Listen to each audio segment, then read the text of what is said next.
Candide by Voltaire. Chapter 22. What happened in France to Candide and Martin. Candide stayed in Bordeaux no longer than was necessary for the selling of a few of the pebbles of El Dorado, and for hiring a good chaise to hold 2 passengers, for he could not travel without his philosopher Martin. He was only vexed at parting with his sheep, which he left to the Bordeaux Academy of Sciences, who set as a subject for that year's prize to find why this sheep's wool was red. And the prize was awarded to a learned man of the North, who demonstrated by A plus B minus C divided by Z that the sheep must be red and die of the rot. Meanwhile all the travelers whom Candide met in the inns along his route said to him, "We go to Paris." This general eagerness at length gave him, too, a desire to see this capital, and it was not so very great a detour from the road to Venice. He entered Paris by the suburb of Saint Marceau, and fancied that he was in the dirtiest village of Westphalia. Scarcely was Candide arrived at his inn than he found himself attacked by a slight illness caused by fatigue. As he had a very large diamond on his finger, and the people of the inn had taken notice of a prodigiously heavy box among his baggage, there were 2 physicians to attend him, though he had never sent for them, and 2 devotees who warmed his broths. "I remember," Martin said, "also to have been sick at Paris in my first voyage. I was very poor, thus I had neither friends, devotees, nor doctors, and I recovered." However, what with physic and bleeding, Candide's illness became serious. A parson of the neighborhood came with great meekness to ask for a bill for the other world, payable to the bearer. Candide would do nothing for him, but the devotees assured him it was the new fashion. He answered that he was not a man of fashion. Martin wished to throw the priest out of the window. The priest swore that they would not bury Candide. Martin swore that he would bury the priest if he continued to be troublesome. The quarrel grew heated. Martin took him by the shoulders and roughly turned him out of doors, which occasioned great scandal and a lawsuit. Candide got well again, and during his convalescence he had very good company to sup with him. They played high. Candide wondered why it was that the ace never came to him, but Martin was not at all astonished. Among those who did him the honors of the town was a little Abbé of Perigord, one of those busybodies who are ever alert, officious, forward, fawning, and complacent, who watch for strangers in their passage through the capital, tell them the scandalous history of the town, and offer them pleasure at all prices. He first took Candide and Martin to La Comédie, where they played a new tragedy. Candide happened to be seated near some of the fashionable wits. This did not prevent his shedding tears at the well-acted scenes. One of these critics at his side said to him between the acts, "Your tears are misplaced. That is a shocking actress. The actor who plays with her is yet worse, and the play is still worse than the actors. The author does not know a word of Arabic, yet the scene is in Arabia. Moreover, he is a man that does not believe in innate ideas, and I will bring you tomorrow 20 pamphlets written against him." "How many dramas have you in France, sir?" said Candide to the Abbé. 5 or 6,000. "What a number!" said Candide. "How many good?" 15 or 16, replied the other. "What a number!" said Martin. Candide was very pleased with an actress who played Queen Elizabeth in a somewhat insipid tragedy, sometimes acted. "That actress," said he to Martin, "pleases me much. She has a likeness to Miss Cunegonde. I should be very glad to wait upon her." The Perigordian Abbé offered to introduce him. Candide, brought up in Germany, asked what was the etiquette, and how they treated queens of England in France. "It is necessary to make distinction," said the Abbé. "In the provinces one takes them to the inn. In Paris one respects them when they are beautiful, and throws them on the highway when they are dead." "Queens on the highway!" said Candide. Yes, truly, said Martin. The Abbé is right. I was in Paris when Miss Monime passed. As the saying is, from this life to the other. She was refused what people call the honors of sepulture. That is to say, of rotting with all the beggars of the neighborhood in an ugly cemetery. She was interred all alone by her company at the corner of the Rue de Bourgogne, which ought to trouble her much, for she thought nobly. That was very uncivil, said Candide. What would you have? Said Martin. These people are made thus. Imagine all contradictions, all possible incompatibilities. You will find them in the government, in the law courts, in the churches, in the public shows of this droll nation. Is it true that they always laugh in Paris? Said Candide. Yes, said the Abbé. But it means nothing, for they complain of everything with great fits of laughter. They even do the most detestable things while laughing. Who, said Candide, is that great pig who spoke so ill of the piece at which I wept, and of the actors who gave me so much pleasure? He is a bad character, answered the Abbé, who gains his livelihood by saying evil of all plays and of all books. He hates whatever succeeds, as the eunuchs hate those who enjoy. He is one of the serpents of literature, who nourish themselves on dirt and spite. He is a folliculaire. What is a folliculaire? Said Candide. It is, said the Abbé, a pamphleteer, a fréron. Thus Candide, Martin, and the Perigordian conversed on the staircase, while watching everyone go out after the performance. Although I am eager to see Cunegonde again, said Candide, I should like to sup with Miss Clairon, for she appears to me admirable. The Abbé was not the man to approach Miss Clairon, who saw only good company. She is engaged for this evening, he said, but I shall have the honor to take you to the house of a lady of quality, and there you will know Paris as if you had lived in it for years. Candide, who was naturally curious, let himself be taken to this lady's house, at the end of the Faubourg Saint-Honoré. The company was occupied in playing faro. A dozen melancholy punters held each in his hand a little pack of cards, a bad record of his misfortunes. Profound silence reigned. Pallor was on the faces of the punters, anxiety on that of the banker, and the hostess, sitting near the unpitying banker, noticed with lynx eyes all the doubled and other increased stakes, as each player dog's-eared his cards. She made them turn down the edges again with severe but polite attention. She showed no vexation for fear of losing her customers. The lady insisted upon being called the Marchioness of Parolignac.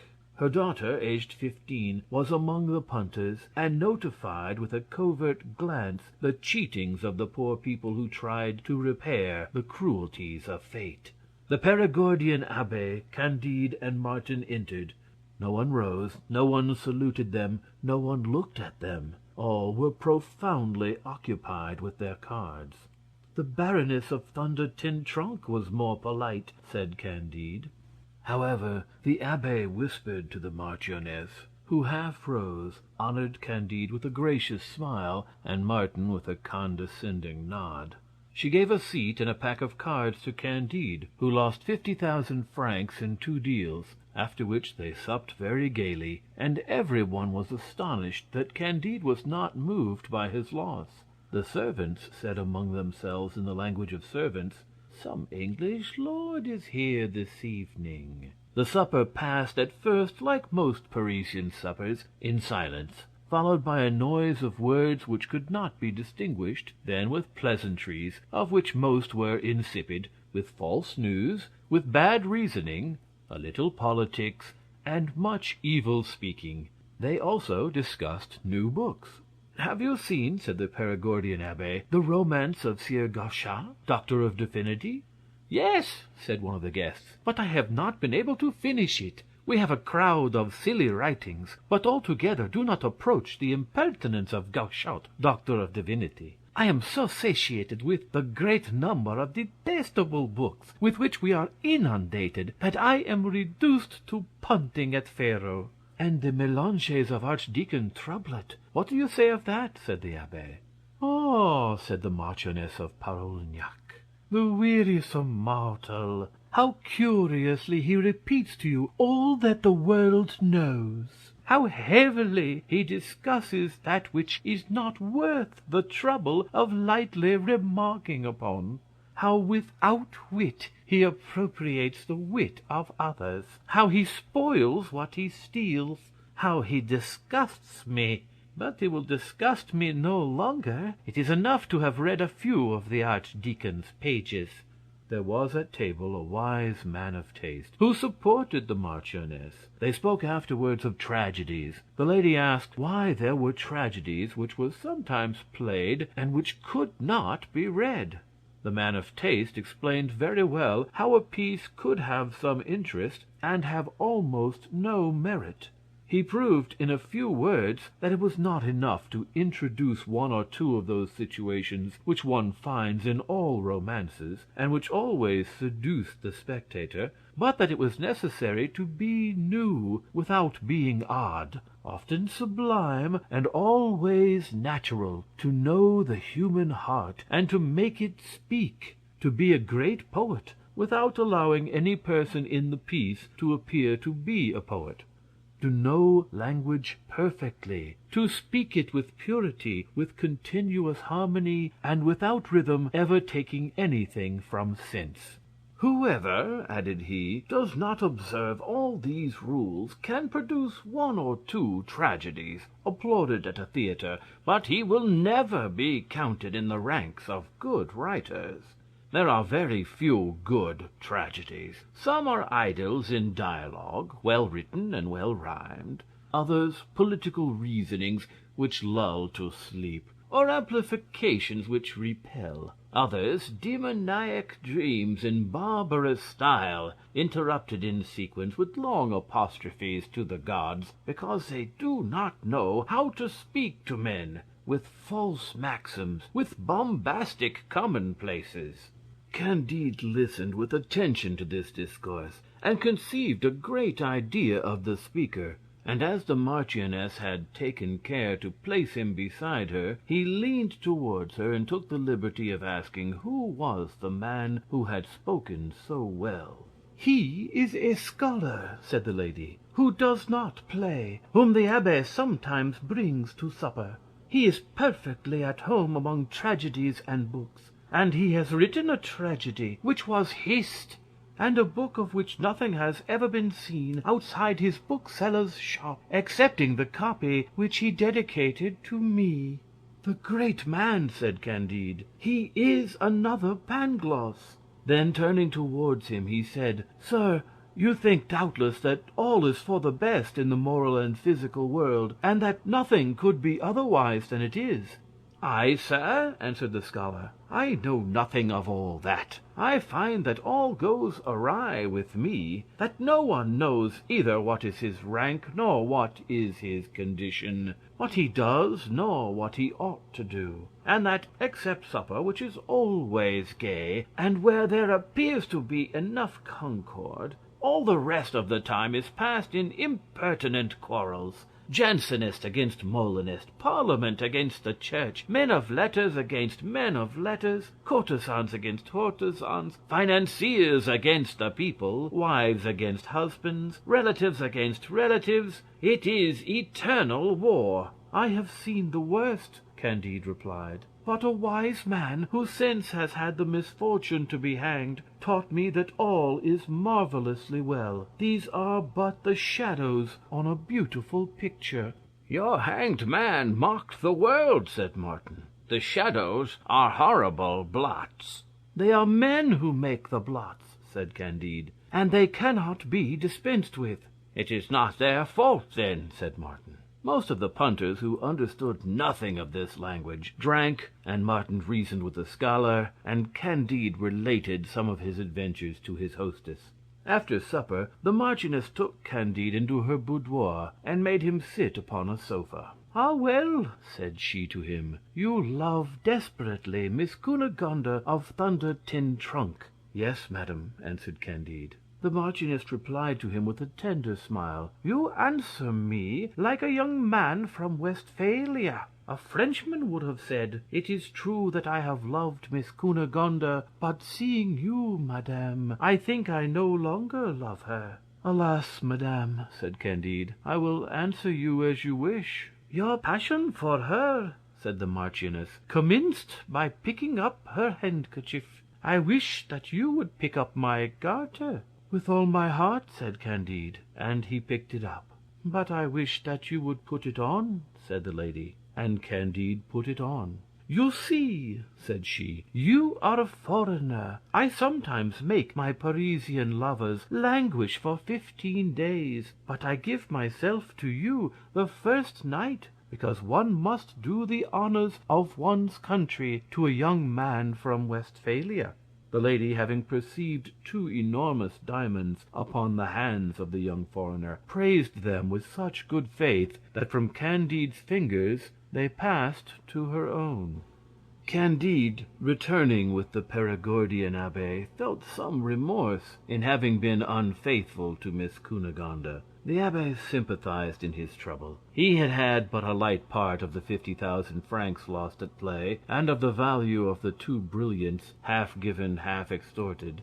His design was to profit as much as he could by the advantages which the acquaintance of Candide could procure for him. He spoke much of Cunegonde, and Candide told him that he should ask forgiveness of that beautiful one for his infidelity when he should see her in Venice. The Abbé redoubled his politeness and attentions, and took a tender interest in all that Candide said, in all that he did, in all that he wished to do.